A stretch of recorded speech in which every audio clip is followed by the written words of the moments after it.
During his visit to Israel following the October 7th attacks, U.S. President Joe Biden warned the country not to repeat the mistakes the U.S. made in response to the 9/11 attacks. But is Israel doing just that? And why is the U.S. refusing to call for a ceasefire? I'll ask the director of the award-winning film Fahrenheit 9/11, author and activist Michael Moore, in an Upfront special.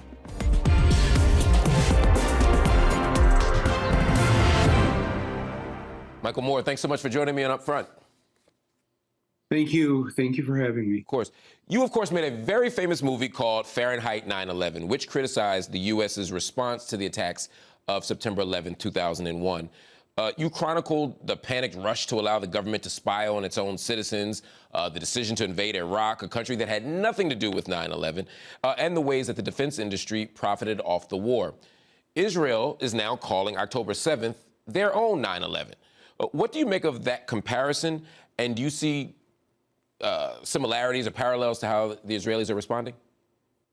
Well, ironically, it's a very apt description in the sense in terms of how the United States responded to 9/11 and how Israel is responding now. And I think President Biden, both when he was there and since he's come back to the United States, has essentially said, don't make the mistakes that we made. That we were very much in a rush toward revenge. We were everybody here, anybody who remembers that day, it was frightening. It was a sense of pretty much, I'm guessing how most Israelis have felt for many years. Something like this would never happen. And then it happens. And the fact that it took hours, 6 hours, 8 hours, 12 hours before help arrived, I think has discombobulated a lot of people in a sense of kind of utter horror and fear. Human beings do not act well when they come from a place of fear and terror. That's why a lot of times terrorism does its job. But I want to say that waking up that morning, that Saturday morning on October 7th, it's never a good day on this planet when you wake up and you hear that 1,400 of our Jewish brothers and sisters have been slaughtered. It's none of us, I think, want to live in that world.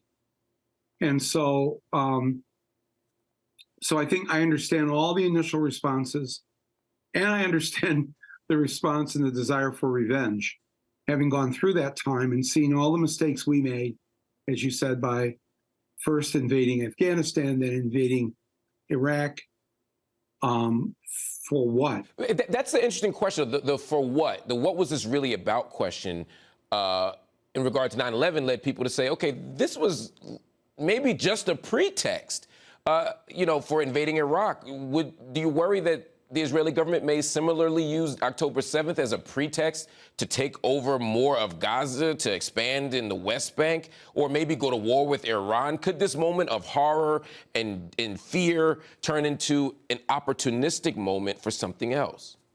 Well, I think it already has. And let me just say this, and this is what maybe one issue that most people on the right or the left, pro-Israel, pro-Palestinian, pro-human life, and I think, I'm guessing just the polls I've seen just out of Israel, Netanyahu has to go. The people were not protected. What was he doing? Why had they pulled the army back? Why? We know one reason they were pulled back into the West Bank was to support the settlers and their violence against the Palestinians. I mean, he's going to have to answer for this. It's not going to go well for him, and I think that it's very hard to trust things that are coming out of his administration, and the slaughter that we're witnessing now is so, I don't know how to put words to it, frankly. I mean, just what's happened the last few nights but really what's happened the last few decades. And that I, as an American, I'm helping to fund that. The United States is the bank. Let me ask you about that funding, Michael. That's so important, right? Because on the one hand, as you mentioned earlier, President Biden says, hey, Israel, don't make the mistakes we made. We went looking for justice and we made mistakes.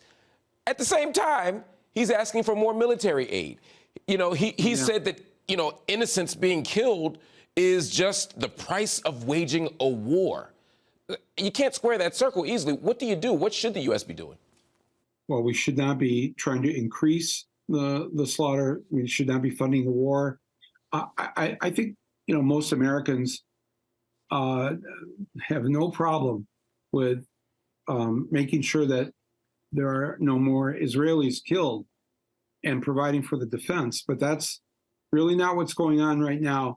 How do you justify the slaughter of children? And some of these nights, half of the dead, half of the wounded are children. What are we getting back? What are we trying to do? What did the children do, and how are we defending Israel by having more dead children?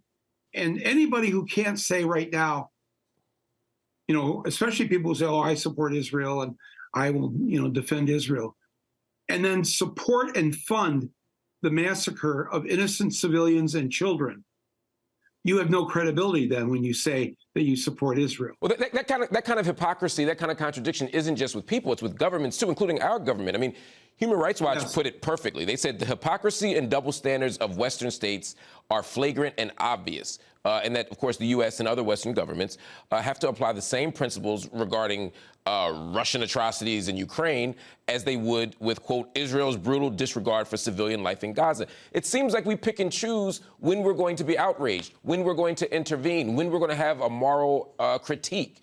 Would it be fair to say that the U.S. foreign policy position is fundamentally hypocritical? It is, but I think what's really at the core always of our foreign policy is what's best for us. And so Israel and from the very beginning of the creation of Israel, the American government and the American military has always seen this as a good thing for us, that we have this base there, that we have all the kind of intelligence apparatus and everything, all the things that Israel does basically to make sure that the oil supply is there in the Middle East. We're not going to be impeded by this. And I think too, and I've had Israeli friends say to me, we get that what's really behind this, either politically or militarily wise, the United States has been using Israel in that way for many, many years. Another thing that comes to mind, though, is the role that the media plays. And again, I think back to your work. In 9/11, the media helped beat the drum for war. Post 9/11, they beat the drum for war in Iraq. They beat the drum for war in Afghanistan. They continue to beat those war drums. Similarly, today we see the media adopting pro-Israel approach, pro-war approach, not as uniformly as post 9/11. There are voices urging caution. There's social media, which is far more complicated and diverse and sometimes messy. But at least we see more dissent than we did 20 years ago. Has the media learned a lesson? Have we learned a lesson from before? I think so. I think because of the what's still going on back and forth about the hospital that was bombed. Was it an Israeli rocket? Was it a Palestinian rocket? That'll all come out, by the way. We will all know the truth of everything. Yeah. I'm confident of that. But in the meantime, the New York Times and the others have had to sort of back away from, we got to make sure we're not, we have to say every time anything that comes out of Gaza now from the Palestinians, we have to say, oh, this has not been independently confirmed. And we should all know that anyways as consumers of media. But I still don't hear anybody in the media whenever something comes out of Netanyahu's mouth, whatever his government is saying, it should also be have the caveat attached to it. We have not been able to independently confirm what Benjamin Netanyahu is saying. And so we're in the fog of all this right now, and we don't know a lot of what, but everything that he and his government, very right-wing government, has been saying and doing must be treated with a lot of skepticism. Absolutely, and it's a right-wing government, and so sometimes with right-wing governments, right-wing media outlets are very gentle. The thing about this case is that it's not just the right-wing media that's not being sufficiently critical. It's everybody. I mean, look at supposedly centrist mainstream media outlets like CNN. I mean, they're still branding their TV coverage Israel at war, which seems to be taking sides. It doesn't feel very neutral to me. A BBC headline about an Israeli attack on Jabalia mentioned the massive crater the strike left, but they ignored the more than 50 people that the Gazan health ministry says were also killed. Mainstream media makes all kinds of dubious decisions about how to frame a conflict, and you know very well as a filmmaker that the way you frame a story is how people understand the story. How have people's perceptions been influenced by the way the media has framed this? Well, I think very much so. But again, the majority of Americans don't support the slaughter. Yeah. And they want the humanitarian aid in now, not 20 trucks a day or 50 trucks a day, 500 trucks a day. That is where the American people are at. And I want people around the world who might be listening to this to understand that my fellow Americans actually kind of do get this. And when the big graphics come on the screen, Israel at war, you just have to stop and think for a second. Oh, yeah, the Palestinians, they have all those fighter jets. They have all those bombers. The big Palestinian Navy with all those right, right. When you say the word war, what does define war? There was an attack on October 7th that was reprehensible, and so people have a right to defend themselves, but that's not what's going on now. If you're killing children in my name with my money, that's not a war to defend yourself. That looks like something else. That looks like that there's a group of people, 2 to 2.5 million people of color that are being pushed, as they say, into the sea or into the desert, or to get rid of them in some way. Certainly is what it looks like. And you can't wake up every morning and see the bodies of these dead children being pulled from the rubble. Yeah. And I think a lot of what Netanyahu is doing was very similar to what Bush was doing. He messed up. Bush paid no attention. They knew an attack was going to happen. They didn't prepare for it. And now then Bush tried to save himself by, let's go to war. Let's defend America. And yet we're not any safer now as Americans than we were back then. And yes, there hasn't been another, quote, 9/11 here in the U.S., but none of us are safe if our response is more killing and more death. Well, look, I'm looking at Biden's request from Congress for more money. It seems like more killing and more death is inevitable. Biden's asked Congress for $14 billion for Israel's defense. The U.S. already provides Israel more than $3 billion a year. He's also asked for more money for Ukraine, on top of the tens of billions of dollars that's already being spent in the fight against Russia. Now, what's interesting to me is when Biden made the case for this spending, he did more than just make a moral argument. He did more than just make a political argument. He made an economic argument. On October 19th, he talked about the number of U.S. states that those weapons would be made in, as if to say, this isn't just good for defense, this is a jobs program. What do you think of the argument that making more weapons is also good for the average working American? We don't fall for that anymore. The majority of people don't fall for that. And I got to tell you, Biden, the things that he said in the sort of position he's taken, I'm pretty sure what he's doing privately behind the scenes with Netanyahu. And I know they tried to slow things down a bit to try to get humanitarian aid in, to try and get hostages released. And I would say, I just want to say to people in Gaza, anybody who's holding hostages, release them now.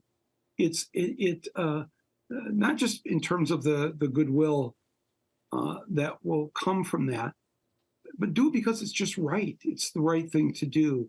And know, again, as the Israeli press has informed us, when they started to release the first 4 hostages a week or so ago, and they would, I think I heard one spokesperson for the IDF say, this is all just PR, them releasing hostages. Wow, what's that thing we learned when we were kids, that when you accuse me of something, it's quite a sign. It may be what you're doing too. And it's release the hostages, pull the rug out from underneath the Netanyahu government that's trying to justify the massacre of children. I would just strongly encourage that, and to say both sides have to have a ceasefire. The killing has to stop. There was a moment last week that I got to be honest with you, still is sitting in my craw. Last week, the White House press secretary was asked if President Biden thinks anti-Israel protesters are extremists. Rather than answer the question, she called the protesters anti-Semitic and compared them to neo-Nazis who marched in Charlottesville back in 2017. There's an obvious divide on the left between supporters of Israel and supporters of Palestinians. But this is a Democratic White House calling critics of Israeli policy, who on most other issues would probably be allies, anti-Semites. What do you say to people like the press secretary who make those kinds of claims? My podcast team, my producers, went down to Grand Central Station in New York City on Friday night at rush hour because we'd heard rumors that people was going to be like a flash mob, or people were going to show up there during rush hour to kind of shut Grand Central down. And when we got there, what it was an organization called Jewish Voice for Peace. And packed inside of Grand Central were well over 1,000, mostly New York Jews, sitting down and expecting to be arrested in an act of civil disobedience, wearing T-shirts saying, ceasefire now, not in my name. Yeah. People had family members who had been killed on October 7th and wanted to make it clear that their deceased loved one would not want children being killed because they were killed. Yeah.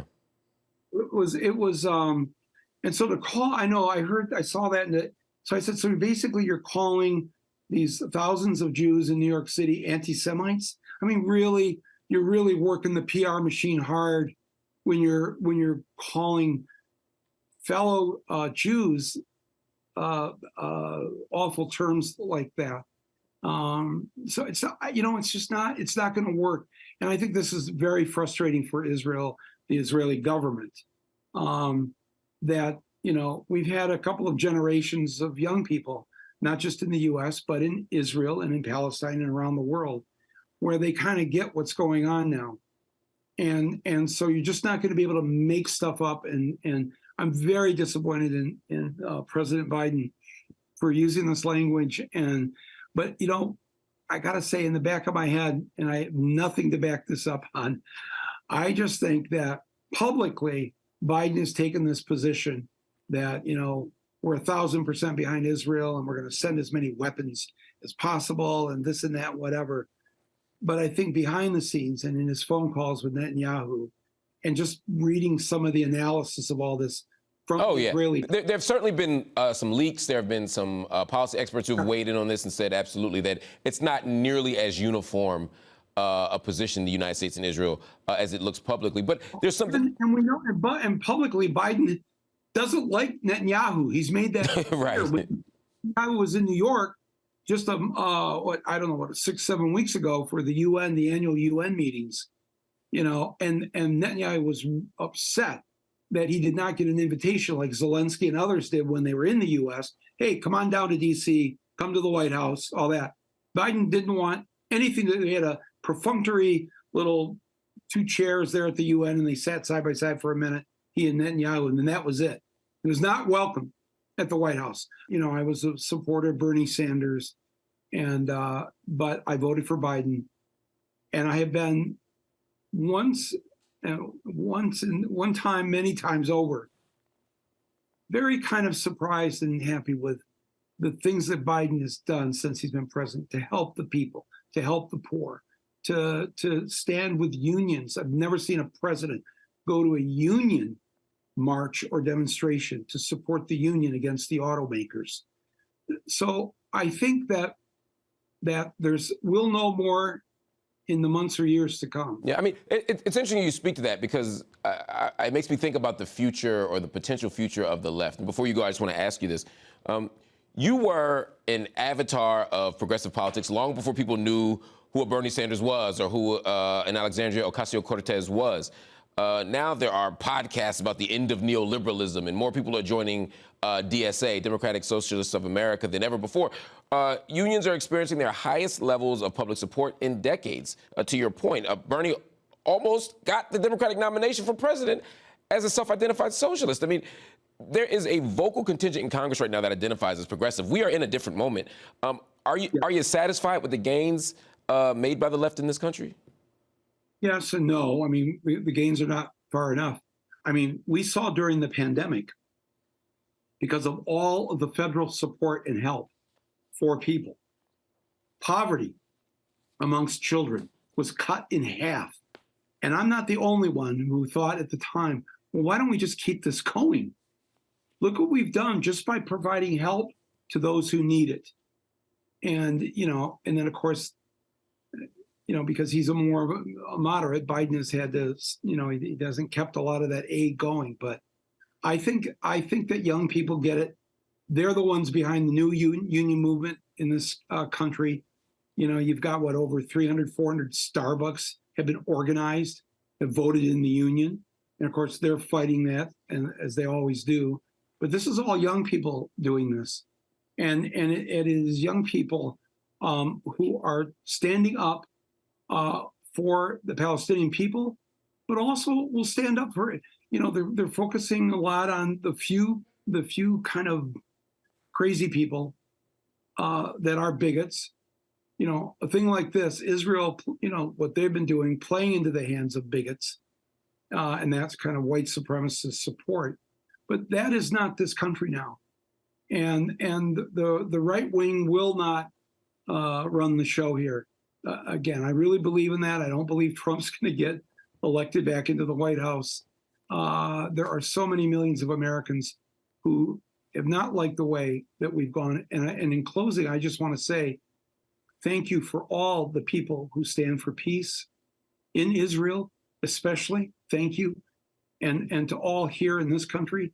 I'm weirdly optimistic. Maybe I shouldn't be, but I just don't think Netanyahu and his gang are going to get away with this. And I think that the slaughter will end, and maybe not soon enough. Michael, thank you so much for joining us. We appreciate you. Thank you for letting me speak. And I think this is the first television interview I've been asked to do since this started on October 7th. So my sincere grief and condolences to everyone who has died first on October 7th. Just nobody who's Jewish should have to spend another day on this earth worried about their survival. And then immediately we need to stop the slaughter in Gaza. The hostages have to be returned, and sensible people who care about peace and care about each other have to sit down at a table and work this out. And, we say a prayer for all. Absolutely. So that not another person has to die. Indeed. Everybody, Michael Moore, thanks again for joining us.